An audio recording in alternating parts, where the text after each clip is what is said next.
जय हिंद दोस्तों, कैसे हैं। आशा करता हूं कि आप सब अच्छे होंगे, शानदार होंगे, मस्त होंगे और तैयारी भी मस्त कर रहे हैं। दोस्तों आज हमारा परसेंटेज का चौथा क्लास है, यानी आखिरी क्लास है। ठीक है, आज की क्लास में परसेंटेज कंप्लीट हो जाएगा और कल से आपको दूसरे चैप्टर की क्लास मिलेगी। ठीक है, और दोस्तों जो है, जो लोग भी हमारे चैनल से अभी तक नहीं जुड़े हैं, जुड़िए और जो है इस क्लास को लीजिए। देखिए, मैं उसी को प्रश्नों को टारगेट कर रहा हूं, हिट एंड रन वाले प्रश्नों को मैं टारगेट कर रहा हूं, जो हमेशा आते हैं और पूरी तरह से 90% आने की पॉसिबिलिटी है, संभावना है। इस वजह से मैं उसी प्रश्न को टारगेट कर रहा हूं, क्योंकि समय कम है तो एकदम उसी प्रश्न को टारगेट करिए जो आपको एग्जाम में आ सकते हैं। ठीक है, तो चलिए दोस्तों आज की भी क्लास स्टार्ट करते हैं। ठीक है, तो देखिए इसमें आपका पहला क्वेश्चन है, दिया गया है कि ए की आयु का 10% बराबर बी की आयु का 15%, ठीक है, बराबर सी की आयु का 20%।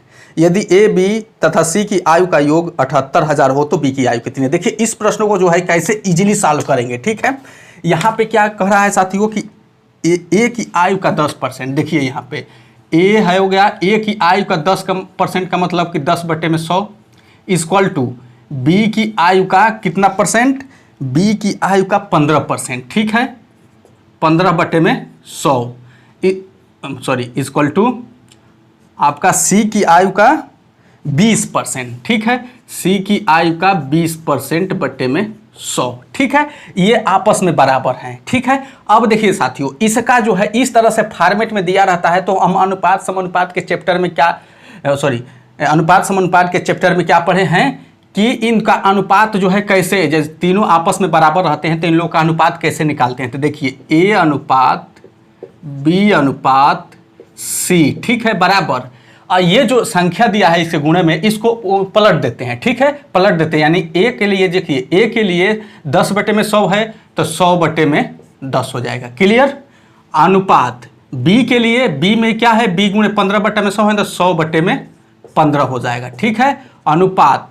ठीक है, यहाँ पे जो है सी का क्या है, 20/100 यानी 100/20 हो जाएगा। क्लियर। यहाँ पे अनुपात समानुपात का भी ये डाटा आप समझ गए। अगर इस तरह फॉर्मूला दिया तो ए अनुपात बी अनुपात से निकालना होगा तो उसको अंक को पलट दीजिए, जो मल्टीप्लाई में है उसका अनुपात हो गया। ठीक है, अब देखिए अनुपात समानुपात में क्या होता है, जो चीज कॉमन रहती है उसको आप कॉमन कर लेते हैं। जैसे देखिए इसमें क्या कॉमन है, इसमें तो बहुत कुछ कॉमन, लेकिन ऊपर ऊपर देखेंगे तो 100 है तो 100 कॉमन कर लेते हैं, तो 100 कॉमन कर ले तो वो हट गया। ठीक है, तो 100 कॉमन हो गया तो 1/10 अनुपात 1/15 अनुपात 1/20। ठीक है, ये अनुपात आ गया। अब तो ये बटे में अनुपात है तो इसको बटे में हम बटे से हटा देते हैं। ठीक है, तो इसका एलसीएम लेंगे तो कितना हो जाएगा, 60 हो जाएगा। 10 छके 60 हो गया, अनुपात 15 चौके 60 हो गया, उसके बाद 20 दिया 60 हो गया। तो अब देखिए, अब रियल में ए अनुपात बी अनुपात सी कितना हो जाएगा, ये जो है हम एलसीएम लिए हैं इसको हटा देते हैं। ये जो आया है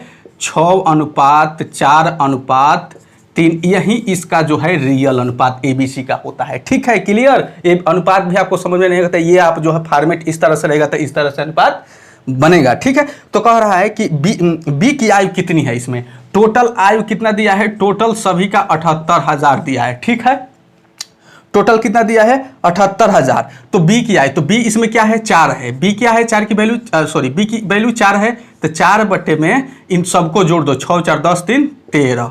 ठीक है, यही हो जाएगा बी की आय। ठीक है, 13 छके 78। ठीक है, तो 6,000 हो गया, 6 चौके 24,000। ठीक है, 24,000 क्या हो गया, बी की आयु। आपका ऑप्शन नंबर कौन सा हो जाएगा, ऑप्शन नंबर सी। ठीक है, चलिए अगला प्रश्न क्या है।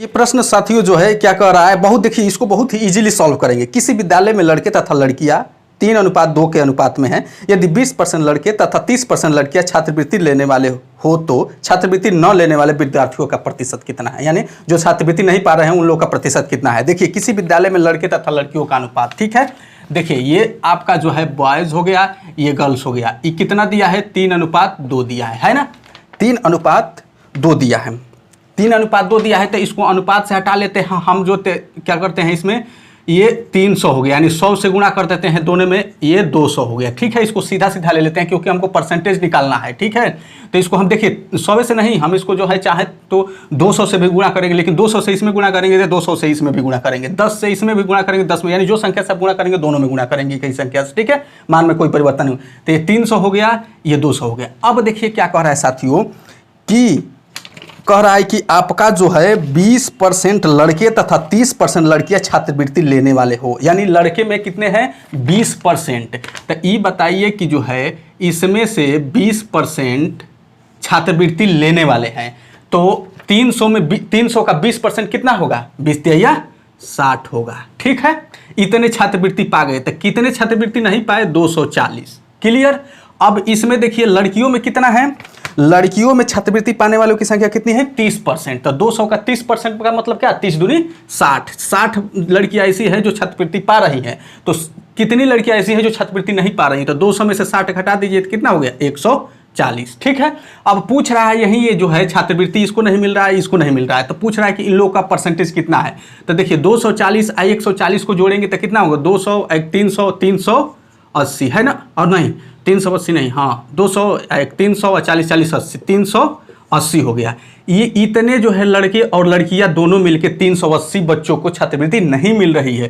तो अब इसको परसेंटेज में हमको बताना है, तो नीचे 500 देखिए टोटल पूर्णांक कितना है, 300 व 200, 500 और 100 से गुणा करके परसेंटेज का चिन्ह लगा दीजिए। 2 से 2 शून्य, ये कैंसिल हो गया, 5 7 35 35 और 3 38 5 6 30, यानी 76%। कितना, 76% ऐसे बच्चे हैं लड़के लड़कियां मिला के जिनको छात्रवृत्ति नहीं मिल रही है, यानी आपका ऑप्शन नंबर कौन सा हो गया, ऑप्शन नंबर डी। ठीक है, चलिए हमारा अगला प्रश्न क्या है, देखिए जो हम फर्स्ट वाला प्रश्न किए उसी के फॉर्मेट में है, थोड़ा सा उससे हटके है। ठीक है, यदि ए की आयु का 5% बराबर बी की आयु का 15%, ठीक है, यानी ए की आयु का 5% बी की आयु के 15% के बराबर है, तथा बी की आयु का 10% सी की आयु का 20% हो। ठीक है, यानी बी की आयु का 10% बराबर है सी की आयु के 20%, तो बी की तो हो तथा बी की आयु 8000 हो, तो तीनों की कुल आय कितनी है। ठीक है, देखिए इस प्रश्न को देखिए कैसे करना है।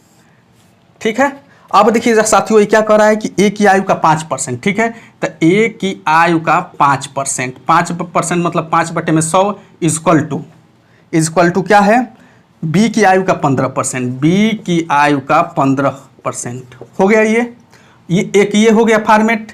अब आ जाइए दूसरा आपका है कि बी की आयु का 10%, बी की आयु का 10%, बी की आयु का 10% 10/100 बराबर किसके है, सी की आयु का 20%। देखिए सी की आयु का 20%। क्लियर हो गया। अब देखिए इन दोनों में ये बराबर है, तो ये 100 से 100 कैंसिल हो गया, ये 5 का में 5 हो गया, ये 5 थे, ये 15 हो गया यहाँ पे। ठीक है, तो देखिए इसको एक यहीं पे रहने दिए, बी को नीचे लेके आइए, ए बटा में बी इक्वल टू इधर 3 है, आप बटे में यहाँ पे 1 आ जाएगा। क्लियर। अब यहाँ पे देखेंगे तो ए अनुपात बी कर देंगे, ए अनुपात बी कर देंगे, तो यहाँ पे 3:1 हो गया। ये क्लियर हो गया। ठीक है, ठीक उसी प्रकार भी इसको करना है, 100 से 100 कैंसिल हो गया, 0 से 0 कैंसिल हो गया, बी बटे में यहाँ पे बी बटे में सी हो जाएगा इक्वल टू इधर 2 है, अब बटे में 1 हो जाएगा, तब बी अनुपात सी इक्वल टू 2:1 हो गया। क्लियर। अब देखिए साथियों यहाँ पे अब ए बी सी का अनुपात निकाल लेंगे। अब ए बी सी का अनुपात निकालने के लिए क्या करेंगे आप, ए बी सी का अनुपात निकालने के लिए ए अनुपात बी अनुपात सी इक्वल टू, देखिए ये इसको पहले लिखेंगे 3:1। ठीक है, ये जो दिया है बी और सी का अनुपात, इसको लिखेंगे यहाँ से 2:1। ये देखिए ये जो है अनुपात निकालने का मेथड है, जब दो को कंबाइन करके निकालना है तीनों को एक साथ, तब पहले इसको लिख देंगे, और जैसे ही जहाँ से खत्म हो रहा है उसको जो है यहाँ से स्टार्ट कर देंगे, यानी कितना हो जाएगा, देखिए मल्टीप्लाई कैसे, मल्टीप्लाई इससे करेंगे, 3 दूनी 6 हो गया ये। अब दूसरा का जो है 2 और 1 का, ये 2 गुणे 1 का, यानी 2 हो गया। ठीक है, उसके बाद तीसरा का जो है इससे मल्टीप्लाई 1 गुणे 1 हो गया। ठीक ना, तो यानी ए बी सी का अनुपात कितना हो गया, ए बी सी का अनुपात जो है आपका 6:1 हो गया। अब देखिए इसमें क्या कह रहा है कि बी की आयु 8000 है, इसमें बी क्या है, बी 2 है, तो यानी 2 है तो 2 का वैल्यू दिया है कितना, 8000। ठीक है, 2 का वैल्यू दिया है 8000, तो 1 का वैल्यू 8000 बटे में 2, तो कुल आय पूछ रहा है तीनों का, तो 6 2 8 1 9। ठीक है, 2 चौके 8 4 9 गुणे 4 9 चौके 36000। ठीक है, 36000 कुल आय हो गई। 36000 बोले तो आपका ऑप्शन नंबर कौन सा है, ऑप्शन नंबर सी। ठीक है, चलिए अगले प्रश्न की तरफ बढ़ते हैं। इस प्रश्न को देखिए साथियों, जो है ये आपको देखने में छोटा लगेगा, ठीक है, लेकिन टाइपिकल ये प्रश्न होते हैं। इसी तरह के प्रश्न जो पूछता है, खूब पूछता है, जैसे देखने में छोटा लगे, जैसे 1 से 70 तक के कितने प्रतिशत संख्याओं के वर्ग के अंत में 1 आता है। कितने प्रतिशत संख्याओं के, पहले नंबर तो देखिए 1 से लगाई 1 से 70 तक कुल कितनी संख्या है, तो कुल कितनी संख्या है, टोटल संख्याओं की संख्या जो है 70 हो गई, ठीक है भाई। अब इसमें देखिए 1 2 3 4 5 6 7 8 9 10 11 12 13 14 15 16 17 18 19 20 ये सब संख्या है ना, इनको जब जोड़े गिनेंगे कि कितनी है संख्या, तो 70 है, ठीक है। अब इसमें कह रहा है कि 70 तक जाएंगे तो इसमें कितनी ऐसी संख्या है जिनके वर्ग करने पर इकाई के स्थान पर 1 आए, ठीक है, यही तो कह रहा है अंत में, वही इकाई के स्थान पे, ठीक है। तो पहले नंबर चलेंगे तो देखिए 1 का हम वर्ग करेंगे तो इसके स्थान पे 1 आ गया। 2 का वर्ग करेंगे तो नहीं होगा, ठीक है। 3 का भी नहीं होगा, 4 का भी नहीं होगा, 5 का भी नहीं होगा, 6 का भी नहीं होगा, 7 का भी नहीं होगा, 8 का भी नहीं होगा, 9 का होगा। 9 का वर्ग करेंगे तो इसके इकाई के स्थान पर 81 यानी 1 आ जाएगा, ठीक है। उसी प्रकार जो है जब जाएंगे 10 का नहीं होगा, 11 का होगा, ठीक है। फिर जो है अब देखिए 11 का होगा ना, फिर अब सीधा 19 का होगा, ठीक है, सीधा अब 19 का होगा, ठीक है। उसके बाद फिर अब आपका 21 का होगा, फिर आपका 29 का होगा, फिर आपका 31 का होगा, फिर आपका 39 का होगा, ठीक है। उसके बाद फिर यहाँ पे 41 का होगा, ठीक। और उसके बाद फिर आपका कितना होगा, 49 का होगा, फिर 51 होगा, फिर 59 होगा, फिर 61 होगा, फिर आपका 69 होगा, उसके बाद 70 आ जाएगा, ठीक है। अब काउंट करेंगे तो कितनी है, 1 2 3 4 5 6 7 8 9 10 11 12 13 14, ठीक है। तो 14 हो गई। 14 बट्टे में परसेंट देखिए पूछ रहा है कि मतलब कितनी संख्या ऐसी है कि जिनका जो है इकाई के स्थान पर 1 आए, तो परसेंटेज में पूछ रहा है। 14 अगर संख्या पूछता कि टोटल संख्या कितनी है जिसके इकाई के स्थान पर 1 आए तो 14, लेकिन ये पूछ रहा है कि परसेंटेज बताइए। तो 14 बट्टे में 70 गुणे 100, ठीक है, गुणे 100 हो गया। ये शून्य शून्य कैंसिल हो गया, 7 दूनी 14 आ 1 0 यहाँ पे, यानी 20%। कितना, 20%। समझ में आ गया, ठीक है। चलिए अगले प्रश्न की तरफ बढ़ते हैं। अब देखिए दोस्तों, हमारा अगला प्रश्न है, आपका अगला प्रश्न क्या कह रहा है कि ये आपका चुनाव से है, इलेक्शन से है। देखिए खूब ये प्रश्न पूछता है, ये टाइप जो मैं बताने जा रहा हूं खूब पूछता है, हर एग्जाम में पूछता है, ठीक है। एक चुनाव में 2 उम्मीदवार थे। एक उम्मीदवार 30% मत लेकर 16,000 मतों से हार गया। कुल कितने मत पड़े, ठीक है, 16,000 मत हार गया, 16,000 से हार गया। देखिए और जितने भी मत पड़े हैं वो अपने जगह पे 100% है, ठीक है, वो अपने जगह पे 100% है। एक उम्मीदवार ने कितना परसेंट, 30% मत प्राप्त किया। कितना, 30% कहा है ना, 30% मत लेकर जो है 30% इसको मत मिल गया। तो दूसरे को कितना मिला होगा, 70%। भाई अगर 100% में 30% इसको मिल गया तो जो बचा, जो प्रत्याशी बचा उसको तो 70% मिला, ठीक है। अब ये कह रहा है कि 30% पाकर ये 16,000 से हार गया, ठीक है, ये 16,000 से हार गया। तो इसका मतलब कि ये 16,000 कम वोट पाया। तो जब 16,000 कम वोट पाया तो कितना परसेंट पाया है, कम। तो देखिए 30 से जाएंगे 70 तो 40%, यानी 40% इसको कम वोट मिला है। इससे तो 40% कम मिला है ना, तो यही 40% आपका जो है 16,000 वोट है। परसेंटेज को इसमें चेंज करेंगे तो 16,000 हुआ। तो 1% बराबर कितना हो गया, 16,000 बटे में 40, तो 1% बराबर इतना, तो 100% कुल मत, तो 100 से गुणा कर दीजिए, ठीक है। ये 0 0 गुने 4 से 4 चौके 16, 2 0 वहाँ हो गया, 2 0 यहाँ हो गया, यानी कुल कितना, 40,000 मत था। कुल कितना मत था, 40,000। आपका ऑप्शन नंबर कौन सा हो जाएगा, ऑप्शन नंबर डी, ठीक है। चलिए अगले प्रश्न की तरफ बढ़ते हैं। ये भी प्रश्न साथियों जो है आपका इलेक्शन वाला ही, चुनाव वाला ही है। देखिए इससे थोड़ा वो डिफरेंट है, थोड़ा सा इसको टाइपिकल बनाया है, लेकिन उतना ही इजी है जितना वो है। एक चुनाव में 2 उम्मीदवार थे। इस चुनाव में 68 मत अवैध घोषित कर दिए गए। जीतने वाले उम्मीदवार ने 52% मत प्राप्त किए तथा वह 98 मतों से जीता। कुल कितने मत पड़े, देखिए इसमें जो है साथियों आपका जो है कुल हम कितने वोट पड़े। देखिए ये 100% अपने जगह पे है, या फिर इसको 100 कह लीजिए, जो भी कह लीजिए, ठीक है, ये अपने जगह पे है। ये जो है कुल जो है वैलिड मतों की संख्या है, यानी मान्य है। और जो है क्या करा है, तो इतने ही नहीं पड़े हैं, 68 को और पड़े हैं जो अवैध घोषित कर दिए गए। तो अवैध से हमको अभी मतलब नहीं है, हमको अभी फिलहाल में उतना लेना है जितना हमको वैध मिला है, वैलिड है। जितने भी मत वैलिड हैं, जितना भी मत वैलिड वोट है, हमको केवल उतना है लेना है। तो हम मान लेते हैं कि 100% जो है, पर जितना भी मिला होगा 100% अपने जगह पे 100% है। ठीक है, अब देखिए क्या कह रहा है कि इसमें से एक उम्मीदवार को 52% वैध मतों में से, ठीक है, वैध मत यही ना, 52% मिला। ठीक है, तो ये बताइए कि दूसरे को कितना मिला होगा? 48। भाई जाहिर से बात है, एक को 52 मिल गया, दूसरे को 48 तब मिला परसेंटेज।